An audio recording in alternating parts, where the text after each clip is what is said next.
Hi there, Johnny. You're planning on going on the cross-country Supertrip, aren't you? Are you prepared for such a long journey? Are you sure? Are you on drugs, Johnny? Well, you must be to think that you're ready. But don't worry, Johnny. That's why I'm here. To make sure you haven't smoked so much reefer that you forgot something important. Now let's go over some of the basics, shall we? Now, one of the first things to look at is your car. Wow, Johnny, that's a nice new car you have. But what if it wasn't? That's better. Now the first thing to do is check out your car. No, Johnny, stop being lazy and actually check the car.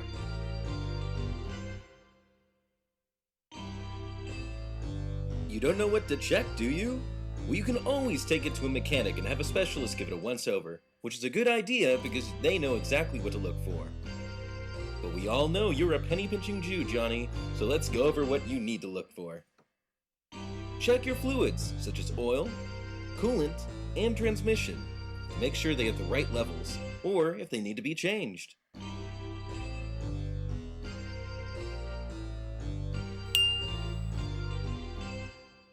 Check your tire pressure with a pressure gauge to make sure that it is a specified level for your car to help maximize your fuel efficiency and prevent undesirable things from happening to your tires. Also make sure your treading is okay. Don't know how to check your treading?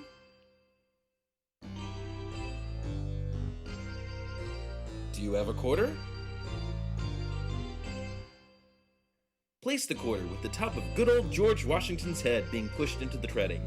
If the treading covers any part of his head, then your treading is fine. Also make sure to listen to your car while driving to ensure it isn't making any odd noises. You don't want to have the terrible squeaking noise annoying you for 5,000 miles and leading you into a murderous rampage.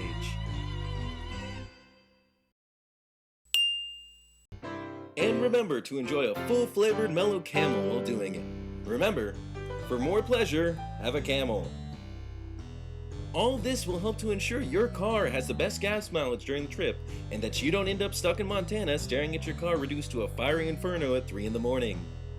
All joking aside, Johnny, your Prius will be fine, but for everyone else out there, make sure your car can go at least 350 miles between gas stops, because we have no qualms about leaving your gas-guzzling ass behind. Now that you have your car ready to go, the next thing to check on are supplies. Make sure that you have the following: a cell phone capable of sending and receiving text messages, and able to operate throughout this great old United States of America. Also, don't forget to bring your charger so the battery doesn't die on you after one day. You'll also need a FRS two-way radio with a 5-mile minimum range, a copy of the CCST handbook to refer to when needed, a gallon of water in cases of dehydration of passengers or ear overheating of the car, and non-perishable foods like jerky, chips, or other snacks to hold you over between stops. Remember that there is no need to bring sandwiches or other large meals, since these can be purchased at the stops. Caffeinated beverages are a must, since you'll be driving at all hours through some seriously boring landscapes. Also, don't forget to bring non-caffeinated beverages to fight against dehydration. Lastly, don't forget to bring music to jam out during your trip. But Johnny, remember not to wear your headphones while driving, unless you want to be driven off the road by state troopers that have been following you for the last 5 miles. Hey Johnny, you're a tech head, right? You should have some other forms of entertainment to bring with you on the trip. Like your laptop. There will be wireless internet at certain stops along the trip, and if you get your antenna and wireless bridge set up beforehand, you can communicate and LAN with other computers on the trip. Just remember though to talk with the cross-country LAN party experts beforehand, and also to get your bridge set up and tested. The last thing you want is to be laughed at for 2,500 plus miles for spending a buttload of money on a wireless system that doesn't work.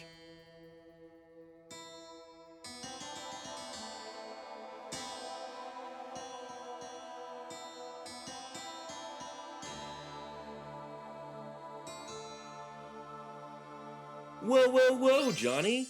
Do you call that packing? You have to remember that packing baggage is similar to good old Tetris. Don't cover up small spaces that could be occupied by other things. Even consider spreading out the stuff from one large bag into 2 smaller bags to make things easier to fit in the trunk.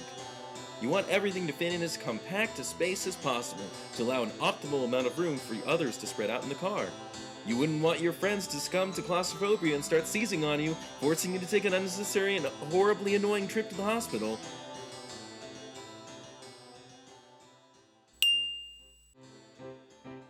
Johnny, while that is a nice suit you're wearing, do you really want to be wearing that while stuffed in the car for 2,500 miles? Whoa, Johnny! No need to Porky Pig it.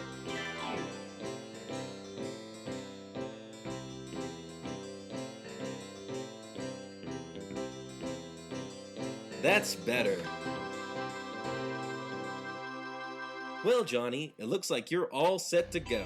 Just remember to keep an eye on the road for those crazy hippies and communists, obey all the rules of the road and the police officers that enforce it, and never forget to have fun, because that is the American way.